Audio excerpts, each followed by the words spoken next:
میں مبلغ بنوں سنتوں کا، خوب چرچا کروں سنتوں کا، ہو کرم بہر خاک مدینہ۔ الحمدللہ رب العالمین والصلاة والسلام على سید المرسلین، اما بعد فاعوذ باللہ من الشیطان الرجیم، بسم اللہ الرحمن الرحیم۔ پڑھیے الصلاة والسلام علیک یا رسول اللہ وعلى آلك واصحابك يا حبيب الله، الصلاة والسلام عليك يا نبي الله وعلى آلك واصحابك يا نور الله۔ سرکار دو عالم نور مجسم، شاہ بنی آدم، رسول محتشم، سراپا جود و کرم، شہنشاہ امم، شافع امم صلی اللہ تعالی علیہ وآلہ وسلم کا فرمان مکرم ہے، اللہ عز و جل کی خاطر آپس میں محبت رکھنے والے جب باہم ملیں اور مصافحہ کریں اور نبی صلی اللہ تعالی علیہ وآلہ وسلم پر درود پاک بھیجیں تو ان کے جدا ہونے سے پہلے دونوں کے اگلے پچھلے گناہ بخش دیے جاتے ہیں۔ میرے آقا اعلی حضرت امام اہل سنت مولانا شاہ امام احمد رضا خان علیہ رحمت الرحمن اپنے قصیدہ درود میں کیا خوبصورت شعر فرماتے ہیں۔ آپ فرماتے ہیں گرچہ ہیں بے حد قصور، گرچہ ہیں بے حد قصور، تم ہو عفو و غفور، بخش دو جرم و خطا تم پہ کروڑوں درود۔ صلو علی الحبیب صلی اللہ تعالی علی محمد وعلی آلہ وصحبہ وبارک وسلم۔ میٹھے میٹھے اسلامی بھائیوں، اصول ثواب کی خاطر بیان سننے سے پہلے اچھی اچھی نیتیں فرما لیں۔ فرمان مصطفیٰ صلی اللہ تعالی علیہ وسلم ہے، نیت المؤمن خیر من عملہ، مسلمان کی نیت اس کے عمل سے بہتر ہے۔ دو مدری پھول سن لیجئے کہ بغیر اچھی نیت کے کسی بھی عمل خیر کا ثواب نہیں ملتا۔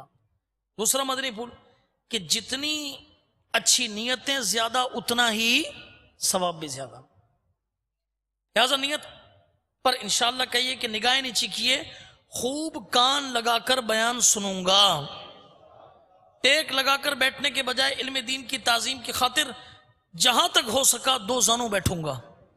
اگر تھک جائیں تو جس طرح آسانی ہو اسی طرح بیٹھیے، ضرورتاً سمٹ سرک کر دوسرے کے لیے جگہ کشادہ کروں گا، دھکا وغیرہ لگا تو صبر کروں گا، گھورنے جھڑکنے اور الجھنے سے بچوں گا انشاءاللہ۔ صلو علی الحبیب، اذکر اللہ، توبو الی اللہ وغیرہ سن کر ثواب کمانے اور صدا لگانے والوں کی دلجوئی کے لیے بلند آواز سے جواب دوں گا۔ بیان کے بعد خود آگے بڑھ کر سلام و مصافحہ اور ان کی انفرادی کوشش کروں گا۔ اس دوران جو بھی درود پاک کی فضیلت سنی اس پر بھی عمل کر لیجئے گا، درود پاک پڑھ لیجئے گا تو انشاءاللہ عز و جل اس کا بھی فائدہ حاصل ہو جائے گا۔ صلو علی الحبیب صلی اللہ تعالی علی محمد صلی اللہ علیہ وسلم۔ میں بھی نیت کرتا ہوں کہ اللہ عز و جل کی رضا پانے اور ثواب کمانے کے لیے بیان کروں گا، دیکھ کر بیان کروں گا۔ پارہ نمبر 14 سورہ نحل آیت نمبر 125، ادعو الی سبیل ربک بالحکمت والموعظۃ الحسنہ، ترجمہ کنز الایمان، اپنے رب کی راہ کی طرف بلاؤ پکی تدبیر اور اچھی نصیحت سے۔ اور بخاری شریف حدیث نمبر 3461 میں وارد اس فرمان مصطفیٰ صلی اللہ تعالی علیہ وآلہ وسلم، بلغوا عنی ولو آیا، یعنی پہنچا دو اگرچہ میری طرف سے ایک ہی آیت ہو، میں دیے ہوئے احکام کی پیروی کروں گا، نیکی کا حکم دوں گا اور برائی سے منع کروں گا۔ اشعار پڑھتے نیز عربی، انگریزی اور مشکل الفاظ بولتے وقت دل کے اخلاص پر توجہ رکھوں گا، یعنی اپنی علمیت کی دھاگ بٹھانی مقصود ہوئی تو بولنے سے بچوں گا انشاءاللہ عز و جل۔ مدنی قافلے، مدنی انعامات نیز علاقہ دورہ برائے نیکی کی دعوت وغیرہ کی ترغیب دلاؤں گا انشاءاللہ عز و جل۔ کہکا لگانے اور لگوانے سے بچوں گا انشاءاللہ عز و جل۔ نظر کی حفاظت کا ذہن بنانے کی خاطر حتی الامکان نگاہیں نیچے رکھوں گا انشاءاللہ عز و جل. صلو علی الحبیب صلی اللہ تعالی علی محمد صلی اللہ علیہ وسلم. آج کا موضوع یہ انتہائی ایمان افروز ہے. چنانچہ دعوت اسلامی کے اشاعتی ادارے مکتبۃ المدینہ کی مطبوعہ عیون الحکایات جلد نمبر 2 صفحہ نمبر 396 پر حضرت سیدنا عبد الرحمن بن علی جوزی علیہ رحمت اللہ قوی نے ایک دلچسپ و سبق آموز حکایت یہ نقل کی ہے کہ کسی گھر میں ایک عجیب و غریب سانپ رہا کرتا تھا جو روزانہ سونے کا ایک انڈا دیا کرتا. گھر کا مالک مفت کی دولت ملنے پر بہت خوش تھا. اس نے گھر والوں کو تاکید کر رکھی تھی کہ وہ یہ بات کسی کو نہ بتائیں. کئی ماہ تک یہ سلسلہ جاری رہا. ایک دن سانپ اپنے بل سے نکلا اور اس نے اس شخص کی بکری کو ڈس لیا. اس کا زہر ایسا جان لیوا تھا کہ دیکھتے ہی دیکھتے اس بکری کی موت واقع ہو گئی. یہ دیکھ کر اس کے گھر والے گھبرا گئے، مگر اس شخص نے یہ کہہ کر انہیں تسلی دی کہ ہمیں سانپ سے ملنے والا نفع یعنی وہ سونے کا انڈا یہ بکری کی قیمت سے کہیں زیادہ ہے، لہذا پریشان ہونے کی ضرورت نہیں. کچھ عرصے کے بعد سانپ نے اس شخص کے پالتو گدھے کو بھی ڈس لیا، وہ بھی فوراً مر گیا. اب وہ شخص بھی گھبرا گیا، مگر لالچ کے مارے اس نے اپنے آپ کو کنٹرول کیا، قابو پایا اور کہنے لگا میں دیکھ رہا ہوں کہ سانپ ہمیں مسلسل نقصان دے رہا ہے، مگر جب تک یہ نقصان جانوروں تک محدود ہے میں صبر کروں گا، اس کے بعد نہیں. 2 سال کا عرصہ گزر گیا، سانپ نے کسی کو نہیں ڈسا. وہ امیر علیہ سنت فرماتے ہیں نا کہ لوگوں کا حافظہ اور ہاضمہ یہ دونوں کمزور ہے، کہ زیادہ کھا لیں تو ہاضمہ بھی یہ کمزور اور حافظہ بھی کوئی بات ہوتی ہے لوگ جلدی بھول جاتے ہیں. 2 سال ہو گئے تو بھول گیا بات کو، اہل خانہ بھی بھول گئے جو نقصان ہوا، گدھا مرا، بکری مری. اچانک ایک دن اس سانپ نے اس شخص کے غلام کو ڈس لیا. اس بیچارے نے مدد کے لیے اپنے مالک کو پکارا، مگر اس سے پہلے کہ مالک اس تک پہنچتا زہر کی وجہ سے اس غلام کا جسم پھٹ چکا تھا. اب وہ شخص پریشان ہو کر کہنے لگا اس سانپ کا زہر تو بہت خطرناک ہے، اس نے جس کو ڈسا وہ فوراً موت کے گھاٹ اتر گیا، اب کہیں یہ میرے گھر والوں میں سے کسی کو نہ ڈس لے. کئی دن اسی پریشانی میں گزر گئے کہ سانپ کا کیا جائے. دولت کی حرص نے ایک مرتبہ پھر اس شخص کی آنکھوں پر پٹی باندھ دی اور اس نے یہ کہہ کر اپنے گھر والوں کو مطمئن کر دیا کہ اگرچہ اس سانپ کی وجہ سے ہمیں نقصان ہو رہا ہے مگر سونے کے انڈے بھی تو ملتے ہیں، لہٰذا ہمیں زیادہ پریشان نہیں ہونا چاہیے. کچھ دنوں بعد سانپ نے اس شخص کے بیٹے کو ڈس لیا. فوراً تریاک یعنی زہر کا اثر ختم کرنے والی دوا کا انتظام کیا گیا، لیکن اس کا بھی کوئی فائدہ نہ ہوا اور اس کے لڑکے کی موت واقع ہو گئی. جوان بیٹے کی موت یہ میاں بیوی پر بجلی بن کر گری اور دونوں غضبناک ہو کر کہنے لگے کہ اب اس سانپ میں کوئی بھلائی نہیں، بہتر یہی ہے کہ فوراً اس موذی کو قتل کر دیا جائے. سانپ نے ان کی باتیں سنی تو کچھ دنوں کے لیے غائب ہو گیا. اس طرح انہیں سونے کا انڈا بھی نہ مل سکا. جب کافی عرصہ گزر گیا تو سونے کا انڈا نہ ملنے کی وجہ سے ان کی لالچی طبیعت میں بے چینی ہونے لگی. چنانچہ وہ دونوں میاں بیوی سانپ کے بل کے پاس آئے اور دھونی وغیرہ دی. یہ سانپ کو اور ایسی چیزوں کو بلانے کا طریقہ ہوتا ہے. وہ اسے صلح کا پیغام دیا. حیرت انگیز طور پر وہ واپس آ گیا اور انہیں پھر سے سونے کا انڈا ملنے لگا. مال و دولت کی حرص نے انہیں اندھا کر دیا. وہ کہاں ان کے جانور، وہ تو اپنے غلام اور بیٹے کی موت بھی بھول گئے. پھر ایک دن سانپ نے اس کی زوجہ کو سوتے میں ڈس لیا. عورت چلائی، شوہر نے فوراً تریاک کے ذریعے اس کا علاج کرنا چاہا مگر تھوڑی دیر کے بعد تڑپ تڑپ کر اس نے بھی جان دے دی. اب وہ لالچی شخص اکیلا رہ گیا. اس نے سانپ والی بات اپنے بھائیوں اور دوستوں کو بتا ہی دی. سب نے یہی مشورہ دیا کہ تم نے بڑی غلطی کی، اب بھی وقت ہے، سنبھل جاؤ، ہوش میں آ جاؤ، اور جتنا جلدی ہو سکے اس سانپ کو مار ڈالو۔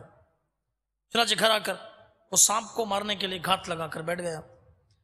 اچانک اسے سانپ کے بل کے پاس اب ایک موتی نظر آیا، جسے دیکھ کر اس کی لالچی طبیعت اور خوش ہو گئی، ابھی وہ سونے سے بھی اپ گریڈڈ چیز ہو گئی۔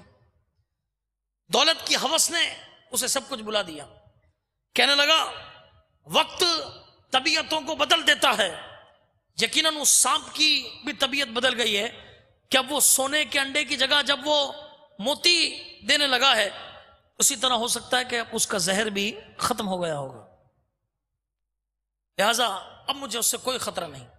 یہ سوچ کر اس نے سانپ کو مارنے کا ارادہ ترک کر دیا۔ روزانہ ایک موتی ملنے لگا، اس پر وہ لالچی شخص بہت خوش ہو گیا اور سانپ کی پرانی دھوکہ بازی کو بھول گیا۔ ایک دن اس نے سارا سونا، سارے موتی ایک برتن میں ڈال کر اسے دفنا دیا اور اس جگہ پر سر رکھ کر سو گیا۔ مگر افسوس، آج کی رات سانپ نے اسے بھی ڈس لیا۔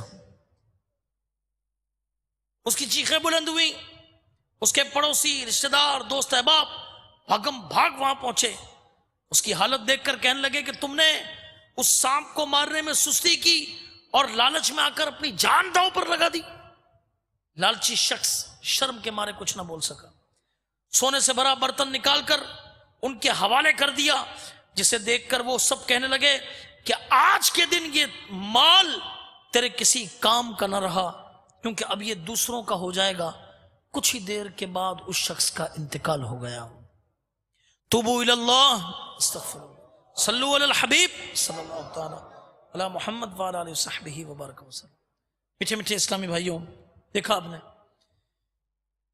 کہ مال و دولت کی ہرس نے ہنستے بستے گھرانے کو اجاڑ کر رکھ دیا۔ یقیناً حریص کی، لالچی شخص کی نگاہ یہ محدود ہوتی ہے، جو صرف وقتی فائدہ، ٹیمپرری پروفٹ، ٹیمپرری بینیفٹ یہ دیکھتی ہے، جس کی وجہ سے وہ درست فیصلے کرنے میں ناکام رہتا ہے اور نقصان اٹھاتا ہے۔ بیان کردہ حکایت میں گھر کے سربراہ کو کئی مرتبہ سنبھلنے کے موقع ملے، یوں کہ جب پہل گدھے اور غلام کو سانپ نے شکار کیا تو یہی اس کے لیے خطرے کی گھنٹی بج چکا تھا۔ وہ شخص ہوشیار ہو جاتا اور آئندہ حرص سے ہمیشہ کے لیے کنارہ کشی کرتے ہوئے ایسے دردناک واقعات کی روک تھام کا انتظام کرتا، مگر افسوس ان واقعات سے عبرت حاصل کرنے کی بجائے اس نے اسے نظر انداز کر دیا، نگلیکٹ کر دیا۔ اب اس بدنصیب پر تو سونے کا انڈا ملنے کی حرص کا ایسا خمار چڑھا ہوا تھا، لہذا سانپ نے اسی پر بس نہ کیا بلکہ حریص کی غفلت کا بھرپور فائدہ اٹھاتے ہوئے اس کے بیٹے، اس کی بیوی اور خود اسے بھی یوں سمجھیے کہ موت کے گھاٹ اتار دیا۔ وہ دوستوں اور بھائیوں کی نصیحت پر بھی اس نے کان نہ دھرے اور آخرکار وہ اپنی جان سے بھی ہاتھ دھو بیٹھا۔ کسی نے سچ کہا ہے کہ دیکھے ہیں یہ دن اپنی ہی غفلت کی بدولت، سچ ہے کہ برے کام کا انجام برا ہے۔ قرآن مجید برہان رشید فرقان حمید میں پارہ نمبر 5 سورہ نساء کی آیت نمبر 128 میں حرص کا ذکر ان الفاظ کے ساتھ کیا گیا۔ بسم اللہ الرحمن الرحیم، وَأُحْضِرَتِ الْأَنفُسُ الشُّحَّ، ترجمہ کنز ایمان، اور دل لالچ کے پھندے میں ہے۔ تفسیر خازن میں اس آیت مبارکہ کے تحت ہے کہ لالچ دل کا لازمی حصہ ہے، یعنی لالچ دل میں پیدا ہونی ہے، چونکہ یہ اسی طرح بنایا گیا ہے۔ اب یہاں کچھ آپ کی توجہ چاہوں گا کہ میٹھے میٹھے اسلامی بھائیوں، عام طور پر یہ سمجھا جاتا ہے کہ حرص کا تعلق، لالچ کا تعلق یہ صرف مال و دولت کے ساتھ خاص ہے۔ ایسا نہیں ہے۔ حرص یہ کسی بھی چیز کی مزید خواہش کرنے کا نام ہے، خواہ وہ چیز مال ہو یا کوئی اور ہو. جیسا کہ شیخ الحدیث حضرت علامہ عبد المصطفیٰ اعظمی علیہ رحمۃ اللہ الغنی لکھتے ہیں کہ لالچ اور حرص کا جذبہ کن کن چیزوں میں ہو سکتا ہے؟ خوراک میں، لباس میں، مکان میں، سامان میں، دولت میں، عزت میں، شہرت میں، الغرض ہر نعمت میں یہ ہوا کرتا ہے حرص کا جذبہ. چنانچہ مزید مال کی خواہش رکھنے والے کو مال کا حریص کہا جائے گا، کھانے کی زیادہ خواہش رکھنے والے کو کھانے کا حریص کہا جائے گا. کہ اسے یہ ہوتا ہے یہ بھی کھا لوں، یہ بھی کھا لوں، یہ بھی کھا لوں، میرے ٹیبل پر سب چیزیں رہے، جس کا نظارہ عمومی طور پر دعوتوں میں بھی ہو جاتا ہے کہ کھائیں گے بھلے تھوڑا مگر پلیٹ اتنی بھر لیں گے کہ شاید 2 یا 3 آدمی ان کے ساتھ بیٹھ کر کھا لیں. ایسے شخص کو کھانے کا حریص کہا جائے گا. اسی طرح نیکیوں میں اضافے کے تمنائی کو، مدنی انعامات کے عامل کو، مدنی قافلے کے مسافروں کو، ان کو نیکیوں کا حریص کہا جائے گا. جبکہ شراب کے عادی کو، زنا کے عادی کو، سود لینے والے کو اس کو گناہوں کا حریص کہیں گے. اسے حرص ہے کہ مزید گناہ بڑھیں، گناہ بڑھیں، گناہ بڑھیں. حرص کسے کہتے ہیں؟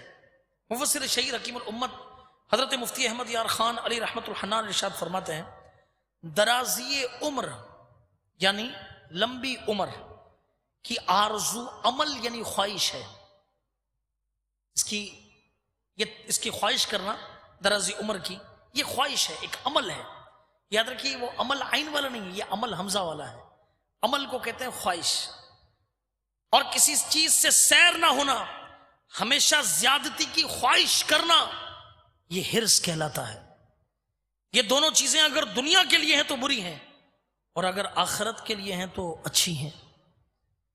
کہ اگر درازی عمر اس لیے مانگتا ہے کہ میری عمر بڑھے گی تو میں زیادہ سے زیادہ اللہ کی عبادت کروں گا، زیادہ سے زیادہ قرآن پڑھوں گا، زیادہ سے زیادہ نمازیں پڑھوں گا، باجماعت پڑھوں گا، روزے رکھوں گا، اتنے ہی رمضان پاؤں گا تو عبادت زیادہ کروں گا، تو یہ اچھا ہے، یہ خواہش رکھنا یہ اچھا ہے.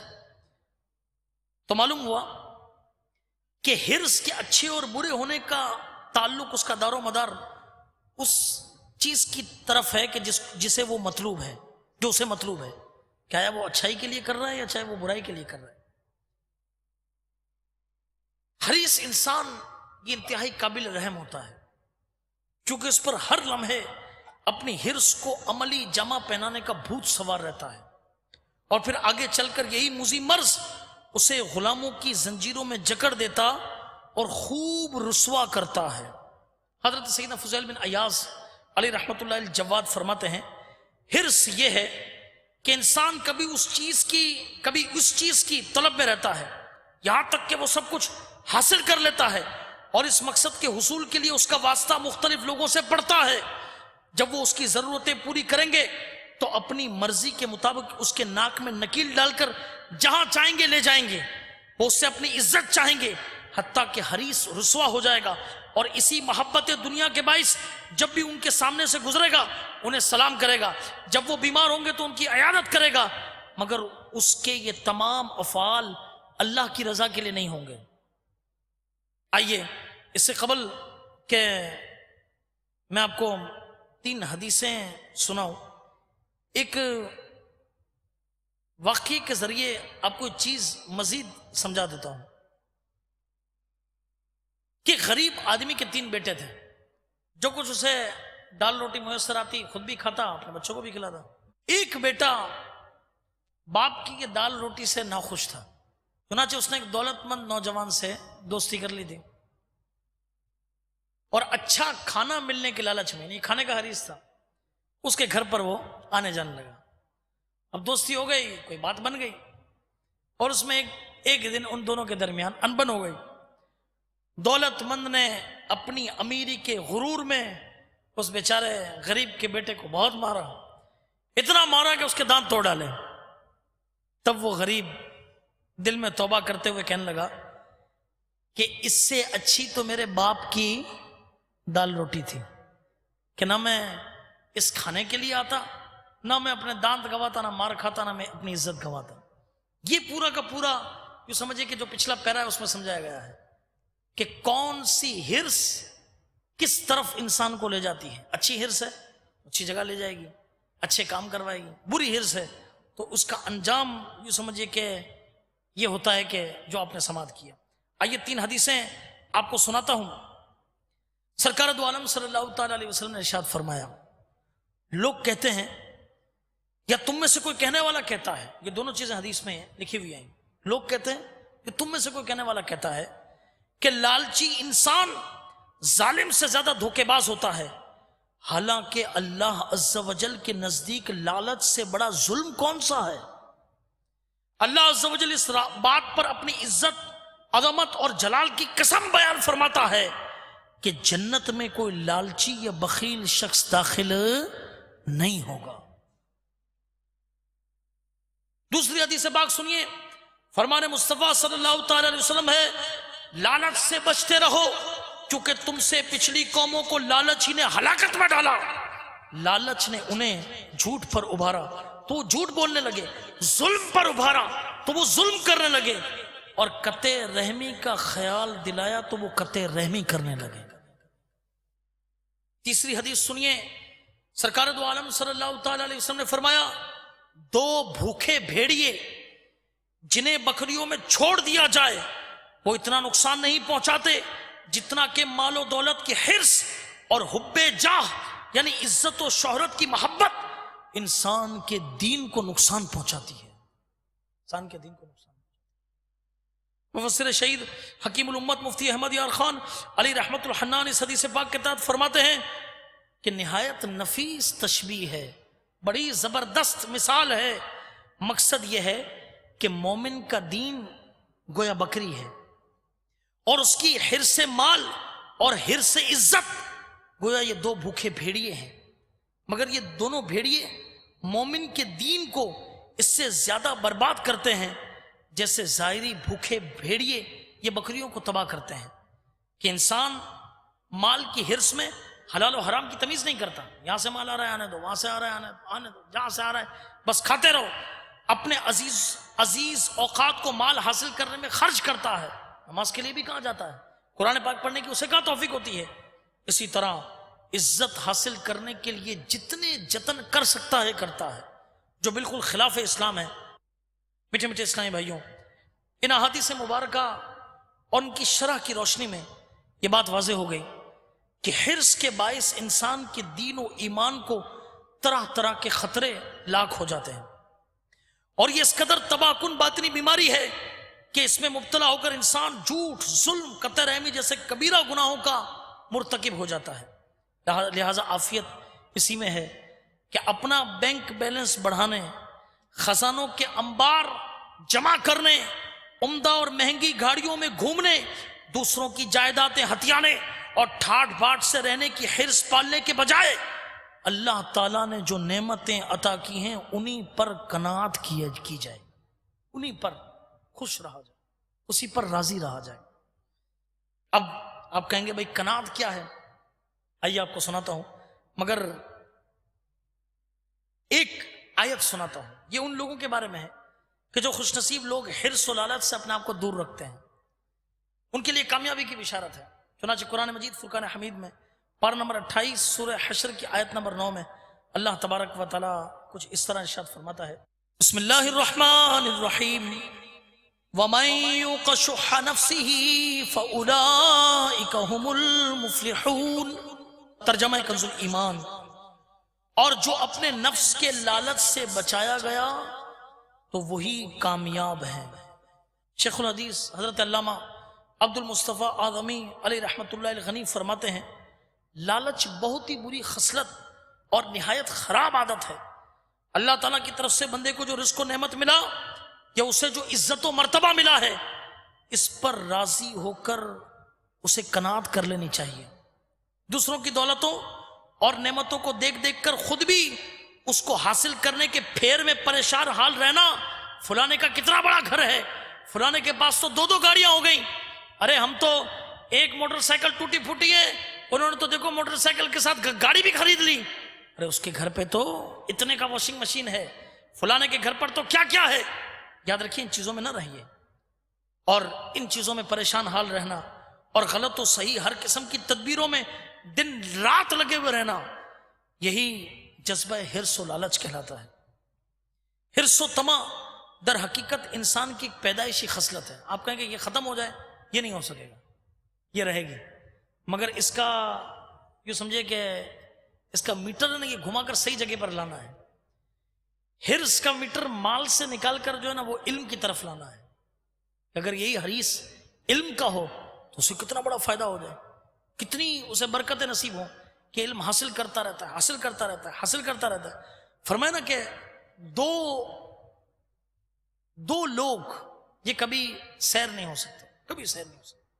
ایک فرمایا مال کا حریص اور دوسرا علم کا حریص، کہ جسے علم کی طلب کی خواہش مل گئی، اچھا یہ شرعی مسئلہ ہے، اچھا تو اب اس کا شرعی مسئلہ کیا ہوگا، چلو یہ بھی پتہ کیا جائے، اس کا شرعی مسئلہ کیا ہوگا، چلو یہ بھی پتہ کیا جائے، اس کے بارے میں دین کیا کہتا ہے یہ بھی پتہ کیا جائے، اور یہ پتہ کرے، اس کے دل میں یہ طلب یہ اجاگر ہو۔ اللہ تبارک و تعالی ہمیں بھی علم کی حرص عطا فرما دے، کیونکہ مال کے تو متعلق یہ آیا کہ حدیث شریف میں ہے کہ اگر انسان کے پاس مال کی 2 وادیاں ہوں اور اسے تیسری وہ 2 وادیاں ہوں تو یہ تمنا کرے گا کہ کاش مجھے تیسری وادی بھی مل جائے۔ ارے 2 ہیں، اسے بھی خرچ نہیں کر پاؤ گے زندگی بھر، 7 پشتے کھائیں گی نہیں، وہ تیسری بھی مل جائے۔ اس لیے فرمایا حدیث پاک میں آگے فرمایا گیا، ابن آدم کے پیٹ کو قبر کی مٹی کے سوا کوئی چیز نہیں بھر سکتی۔ اللہ تعالیٰ محفوظ ہو۔ تو میٹھے میٹھے اسلامی بھائیوں، یہ تو تھا حرص کے متعلق۔ اب اس کا وائس ورثہ، اس کے مخالف آ جائیے، یعنی اس کے اپوزٹ آ جائیے۔ اس کے اپوزٹ جو چیز رکھی گئی وہ ہے قناعت۔ قناعت کسے کہتے ہیں؟ آئیے اس کے سب سے پہلے تو تعریف سمجھیے۔ چنانچہ حضرت علامہ عبد المصطفیٰ آدمی علیہ رحمۃ اللہ الخوی فرماتے ہیں، انسان کو جو کچھ خدا عز و جل کی طرف سے مل جائے وہ اس پر راضی ہو کر زندگی بسر کرتے ہوئے حرص و لالچ کو چھوڑ دے، اسے قناعت کہتے ہیں، اسے قناعت کہتے ہیں۔ جبکہ علامہ میر سید شریف جرجانی حنفی رحمۃ اللہ تعالی نے اپنی تعریفات کے اندر قناعت کی تعریف بیان کرتے ہوئے تحریر فرماتے ہیں کہ ہی السکون عند عدم المعلوفات، یعنی روز مرہ استعمال ہونے والی چیزوں کے نہ ہونے پر بھی راضی رہنا، یہ قناعت کہلاتا ہے۔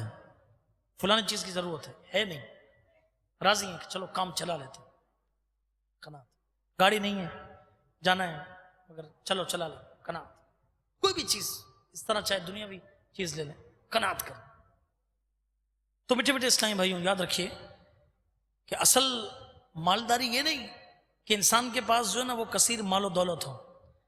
اصل مالداری تو یہ ہے کہ مال کم ہو مگر اس پہ قناعت حاصل ہو، کیونکہ مال و دولت والا شخص ایسا مالدار ہے کہ اسے کتنا ہی کثیر مال مل جائے مگر اس کے مال کی خواہش برقرار رہتی ہے کہ مزید، حل میں مزید، حل میں مزید، ملے ملے ملے ملے۔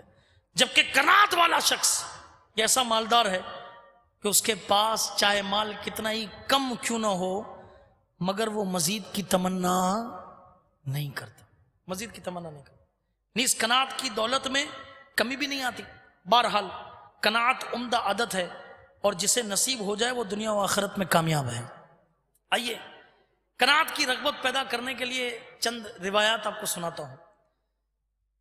اللہ کے نبی حضرت سیدنا موسیٰ کلیم اللہ علیہ نبینا علیہ الصلوۃ والسلام نے اپنے رب عز و جل کی بارگاہ میں عرض کی، اے اللہ تیرے بندوں میں سب سے زیادہ مالدار کون ہے؟ اللہ عز و جل نے ارشاد فرمایا، وہ شخص جو میری دی ہوئی چیز پر سب سے زیادہ قناعت کرنے والا ہے۔ نبیوں کے سلطان رحمت عالمیان صلی اللہ تعالی علیہ وسلم کا فرمان ذیشان ہے، تونگری مالداری یہ نہیں کہ ساز و سامان کی کثرت ہو، بلکہ اصل تونگری تو دل کا تونگر یعنی مالدار ہونا ہے، دل کا مالدار ہونا۔ حضرت عبداللہ بن عمر رضی اللہ تعالیٰ فرماتے ہیں کہ نبی مکرم نور مجسم صلی اللہ تعالی علیہ وسلم نے ارشاد فرمایا، رحمت عالم صلی اللہ تعالی علیہ وسلم نے ارشاد فرمایا، القناعت کنز لا یفنا، یعنی قناعت کبھی نہ ختم ہونے والا خزانہ ہے۔ اور آئیے میں آپ کو سرکار دو عالم صلی اللہ تعالی علیہ وسلم کی دعا بتاتا ہوں، توجہ یہاں رکھیے گا۔ حضرت ابو ہریرہ رضی اللہ تعالیٰ عنہ اس حدیث کے راوی ہیں۔ آپ سے مروی ہے کہ حضور علیہ السلام نے یوں دعا کی، یعنی اے اللہ عز و جل، محمد صلی اللہ علیہ وسلم کی آل کو صرف ضرورت کے مطابق رزق عطا فرما، ضرورت کے مطابق رزق عطا فرما۔ کتنی جامع دعا! ضرورت زیادہ کی ہو تو وہ مل جائے گی، کم کی ہو تو وہ مل جائے گی۔ اللہ اکبر۔ ایک ولی کامل کا انداز قناعت آپ کو سناتا ہوں۔ حضرت سیدنا خلیل بصری علی رحمت اللہ القوی کی خدمت میں اہواز سے امیر یعنی حاکم سلیمان بن علی کا خصوصی نمائندہ حاضر ہوا، عرض گزار ہوا شہزادوں کی تعلیم و تربیت کے لیے حاکم نے آپ کو شاہی دربار میں طلب فرمایا ہے۔ حضرت سیدنا خلیل بصری رحمت اللہ تعالی علیہ نے سوکھی روٹی کا ٹکڑا دکھاتے ہوئے فرمایا، میرے پاس جب تک یہ سوکھی روٹی موجود ہے مجھے دربار شاہی کی چاکری کی کوئی حاجت نہیں، جب تک یہ موجود ہے تو مجھے دربار کی حاجت نہیں۔ اللہ اکبر۔ اسی طرح مفتی دعوت اسلامی مفتی محمد فاروق اتاری المدنی علی رحمت اللہ الغنی، ان کا بھی جذبہ قناعت حیرت انگیز تھا۔ جامعۃ المدینہ ہو یا دارالافتاء، دعوت اسلامی سے کبھی تنخواہ بڑھانے کا آپ نے مطالبہ نہیں کیا۔ مرکزی مجلس شورا کے نگران کا بیان ہے کہ ان کی وفات سے کچھ عرصے قبل ان کا مشاعرہ یعنی وظیفہ بڑھا دیا گیا۔ آپ فرماتے ہیں وہ میرے گھر تشریف لے آئے، انتہائی پریشانی کے عالم میں تھے، فرمانے لگے کہ مجھ پر کرم کیا جائے، میرا مشاعرہ نہ بڑھایا جائے، میری تنخواہ کافی بڑھ گئی ہے، مجھے زائد رقم کی حاجت نہیں ہے، مجھے زائد رقم کی حاجت نہیں ہے۔ اپنے انتقال سے کچھ عرصہ قبل مفتی صاحب نے اپنی اسکوٹر اور لیپ ٹاپ کمپیوٹر وغیرہ سب بیچ دیے اور فرمایا کہ اب مجھے اس کی ضرورت نہیں۔ اس طرح ایک مرتبہ جب آپ کرائے پر مکان لینا چاہ رہے تھے تو کس نے کہا کہ اپنا گھر لینے کرائے پر کیوں؟ فرمایا زندگی مختصر ہے، کرائے کا مکان ہی کافی ہے۔ اللہ سبحان اللہ۔ اب قربان جائیے، جس کے مرید کی یہ سوچ ہو اس کے پیر کی قناعت کا عالم کیا ہوگا۔ اللہ کرے ہمیں بھی ایسا جذبہ کہ نصیب ہو جائے۔ اللہ اکبر۔ تو میٹھے میٹھے اسلامی بھائیوں، یہ قناعت کے بارے میں میں نے کچھ باتیں عرض کی، حرص کے متعلق عرض کی۔ الحمدللہ یہ ساری کی ساری باتیں دعوت اسلامی کے اشاعتی ادارے مکتبۃ المدینہ کی مطبوعہ کتاب حرص میں موجود ہے۔ آپ یہ کتاب کو حاصل کریں، اس کو پڑھیں، انشاءاللہ عز و جل آپ کا ایمان اللہ نے چاہا تو تازہ ہو جائے گا۔ تو آج ہم نے جو بیان سنا اس کا خلاصہ کچھ یوں ہے کہ ہمیں آج کے بیان سے پتہ چلا کہ حرص انسان کو اندھا کر دیتی ہے۔ لالچی شخص کو اپنے نفع و نقصان کی پہچان نہیں رہتی، وہ دن رات مال و دولت جمع کرنے کی کوشش میں لگا رہتا ہے۔